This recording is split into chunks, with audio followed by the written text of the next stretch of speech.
Yuna against Julian, Malice against K9 Vanquish Soul. Who is gonna take the first quarterfinal? Let's find out.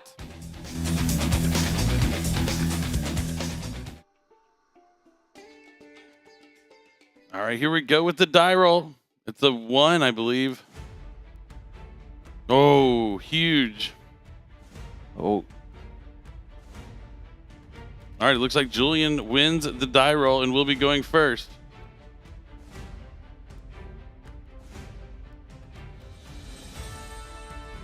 It doesn't get much more real than this. You can feel the tension. A whole season is on the line, and now it's down to this match, down to these 5 cards that we are gonna draw.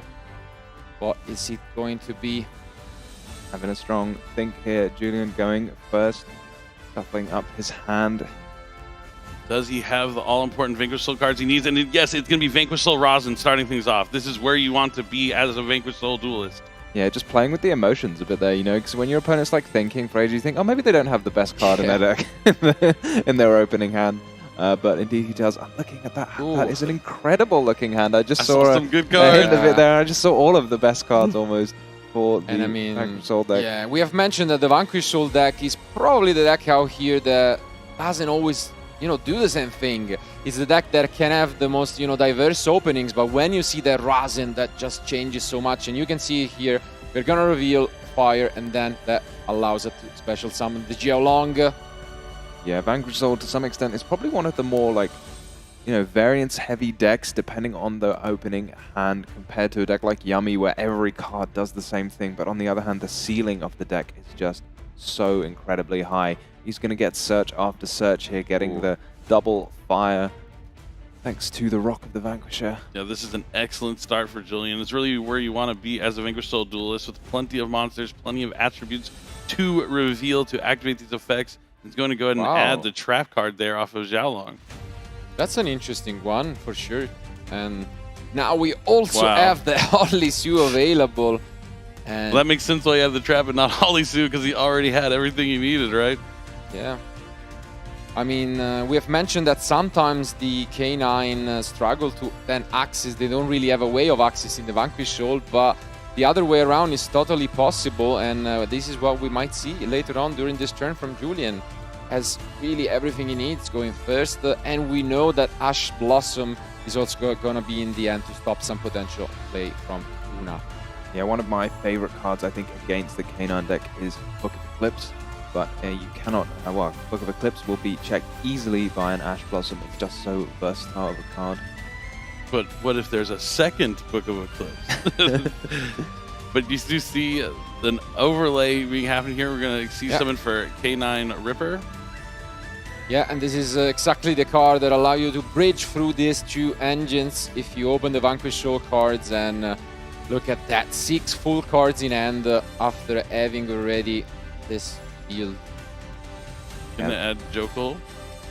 That's exactly what you don't want to see when you're on Yuna's side. So I think there's a time, you know, when your opponent searches a trap, you know you're in a bit of trouble because they've already got everything else they need. But he'll be very, very patient from Yuna, using the Dominus Impulse now on the Jokul. Makes a lot of sense. Going to keep 2 level 5s off the field. And not only that, it's a trap and not a monster. So you've activated a card from the hand, but it doesn't trigger all of the K9s. Yep, and now Yuna will know that the Izuna is also in the hand, so you're going to be able to navigate through that by trying to avoid activating a monster effect in the hand or the graveyard. And with the Malice strategy, especially with those Sky Striker cards, she will be able to do just that. Yep, and I think that's pretty much it. As you can see, we're not able to really go for the full line thanks to, you know, Yuna really saving her only interruption. And well, let's see. Obviously, Snow Devil is the main problem here. The Dark Ruler no more, we have talked about, maybe not the greatest against this setup from Julian. Yeah, and that impulse is really key too, because it also kept Julian from getting that quick play spell, which would give him a lot more interruption and access during Yuna's turn. So let's see what the first card is going to be. Okay, it seems like a Chessy Cat from Yuna. I was talking to Yuna after the tournament yesterday, and she was talking about how Chessy Cat is probably the best Malice monster because it's also digging through your deck and getting you to those key cards as well. But Julian is well aware that he is a Malice duelist himself, so he knows that he needs to take care of this Chessy Cat before Yuna is able to draw any cards, and he's going to use Dr. Madlove's effect to return the monster with the lowest defense back to the hand, and that is going to be that Chessie Cat. But this is a tried and true strategy against Malice. Just clear the monsters off the field as fast as you can. But there goes that triple tactics trust. We saw Yuna playing a lot of spells, but we knew that Ash Blossom was there. Do we have some more way to push through? All right, next up is Malice and Underground. That's going to allow Yuna to banish a Malice monster from the deck or graveyard, but nothing in the graveyard so far. Yeah, this is an important push, but at the same time, the action is not over. We still have the Olisue, we have the Rock, the Vanquisher. We could just special summon back even the Razen possibly, and let's just see. Swap it out for the Caesar. The trap is still having to be on Yuna's mind. Yeah. Gonna add the March Hare back to the hand after it was banished with Malice and Underground. Yeah, that was an interesting choice there because there's a Ripper already on the field. But I know it's going to be very tough to break through everything Julian set up anyway, but it just seems odd to go straight into the Ripper. And it's just a pass. Devastating here for Yuna in game number 1. Julian opening up with pretty much everything he wanted, and Yuna just not having a lot of steam there. Yeah, not quite, and now we already knew. I mean, here comes another Impulse, which this time around is going to be able to destroy the Joku, because there is a trap card in graveyard.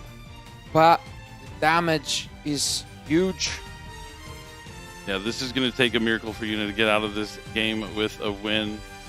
Yeah, just the 3 cards in hand, 2 of which already known for Julian being 2 Malice monsters, so they're not going to be all that much help here at defending Yuna's life points. She's already used an Impulse, so there's not even a potential Nibiru to worry about.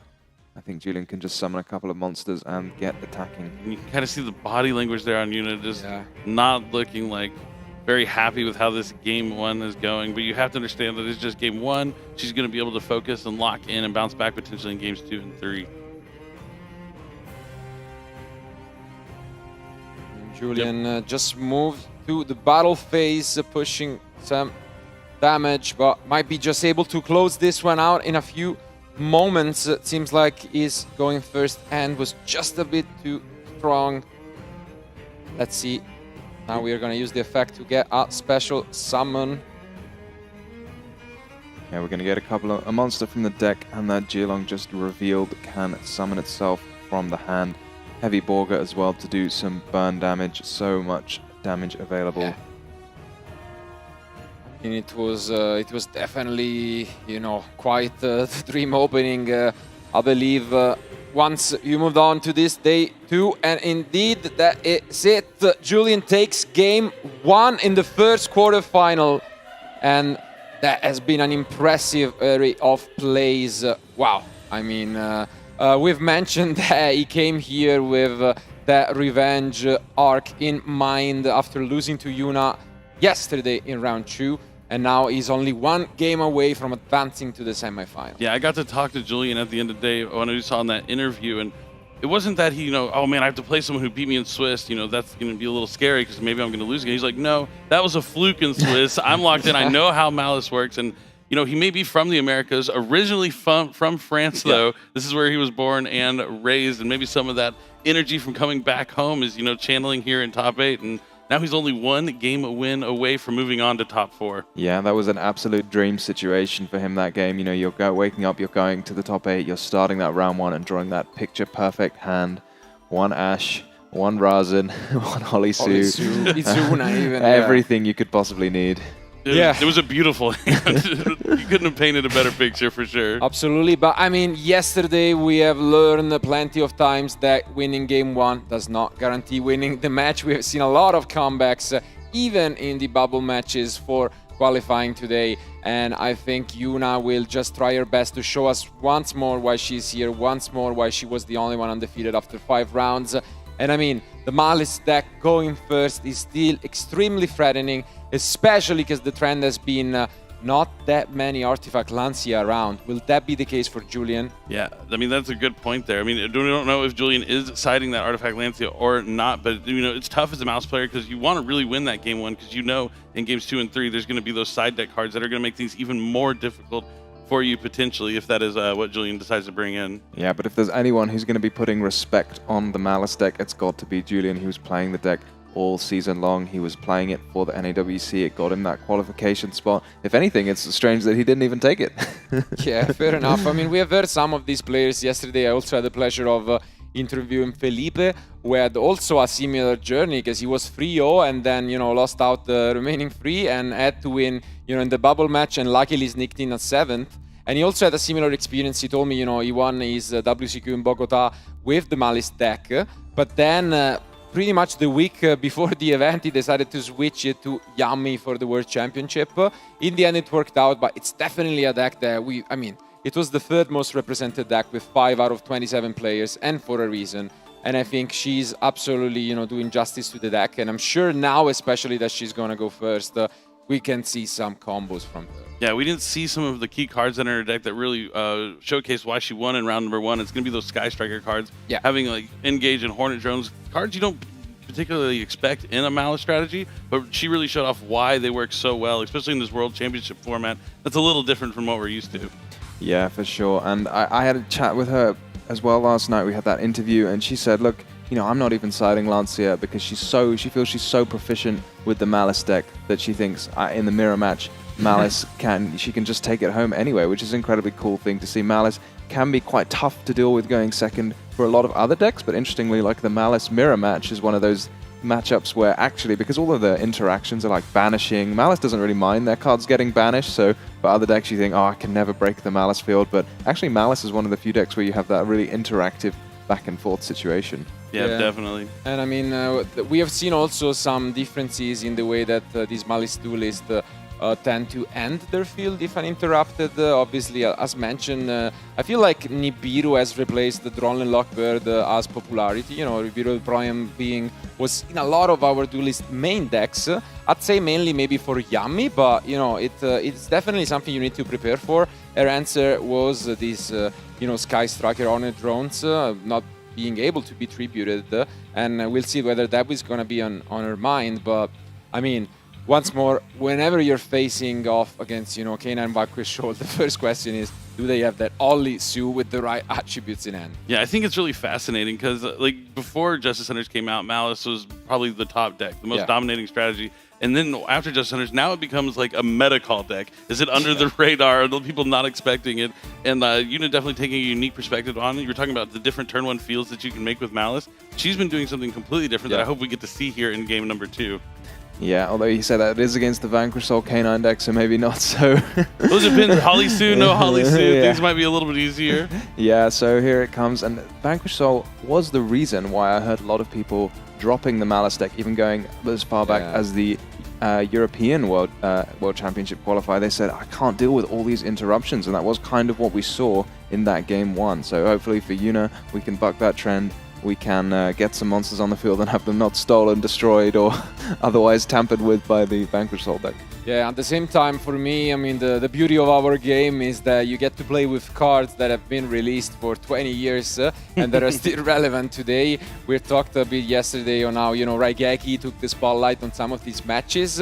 And I can tell you that there is a card just as old in Yuna's side deck, which might be used later on in this game too. So personally, I'm just hoping we'll get to see some of those, you know, old cards being relevant in 2025, which is always nice to see. Yeah, definitely. I do hope we get to see that cool card. I know sometimes we're looking at the deck and we're like, oh, I really hope this card shows up in this matchup. And there's definitely a lot of interesting things.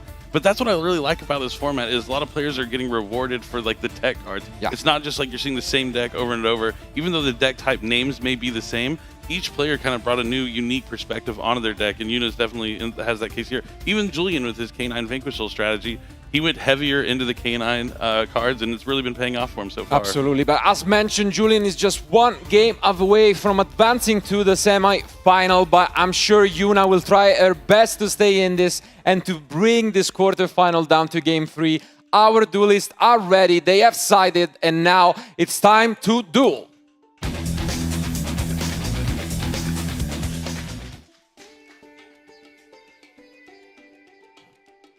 All right, here we go. Let's see how Yuna is going to begin this game number 2 and try and bounce back. And this time we are seeing the Sky Striker cards. There is the Hornet Drones that she has been using all weekend to play around that Nibiru And there's lovely WCS tokens exclusive here to the World Championships. Oh yeah, they look awesome. And now Sky Striker Ace Kagari is going to come down and add back that Hornet drones. Yeah, let's see if she keeps on going for this line where she can afford to keep that token hanging around on the field, or if she's forced to use it to just try and combo off.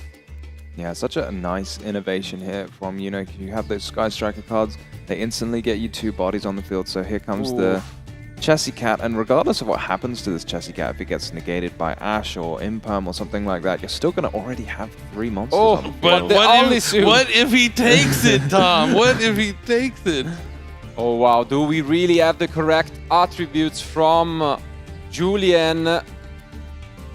Oh, are we going to see a surge maybe from the Really? GS? Or maybe he's got too many fires. I think I did see it. If he This has 2 hand fires. is almost a repeat of You have game 2. 1. Look at Oh, this. man, and the Ash Blossom. He's going to be able to get the Dark Monster he needs as well if he goes to add Wow. Mad Love. And then he's going to be able to take the Chessy Cat. Wow, look at this. I mean, what an amazing opener. We do have again that Ash Blossom and Joyous Spring in the end, but that all is just so important. Yeah, who really gets to go first? Oh, he's going to go for Heavy Borger, another Dark Monster for sure. Yeah, I mean, maybe you just summon a Razen on the field here and just destroy the Chessy Cat. I mean, you can even, just access the missing attribute then with the Razen if that is the choice. So let's just see. Well, he could probably have Caesar Valius online too, potentially. And there goes the Razen, of course, in the same column as that Chessy Cat. What an opening once more from Julian. And yes, that is the Caesar indeed. Wow. Incredible start here in game number 2 for Julian. Does Yuna have another way to get another Malice Monster onto the field? I mean, worst case scenario, I guess that Lizard Dose might be an option later on. So let's see what she just thinks it's the right line here. Yeah, I mean, it's such a powerful start for Julian, but the downside is he's revealed basically his whole hand. At this point, we know like Heavy Borger, we know Razen, we know Ash, we know Caesar Valius. So that's 4 cards, and the last card was Holy Sue, was it? So is that the whole hand now known for Yuna? Much, and indeed here comes that Lizard Dose, but we are gonna use the Caesar. Oh, is there maybe another Earth Monster? Maybe I've miscounted the number of cards in hand. Gonna return the Jiao Long to special summon Caesar Valius. Does he have all 3 attributes? Wow. 1. It's another Holly It's Sue. another Holy Sue, the unknown card. What? And then he's that's got an it. handshake. Wow, Julian with wow. picture perfect hands is able to take a quick 2-0 victory over Yuna, who came in first. But that's always the scary part of these tournaments. It seems like the player who comes in first always ends up losing to the player in the 8th or 32nd or 64th, whatever it may be. But you could not have asked for a better hand both of those games for Julian. Yeah, it is sometimes known as like that curse of Swiss. When you come first, you're destined to lose the first round, and a very unfortunate way to go out for Yuna there, playing against 2 of the most powerful Vanquish Soul hands you could hope to draw, and Julian rightfully celebrating his progression into the top 4. Absolutely, you can see just the emotion and how much it matters to him. As mentioned, of course, representing North America, but originally from France. He says it matters just so much that he can play here in his home country, and I mean, he has just been blessed, let's be honest. I mean, he's managed to sneak in again in 8th place with a 4-3 record and got his revenge on, round 2 against Yuna. Absolutely drawing 2 amazing and almost the same cards also, which is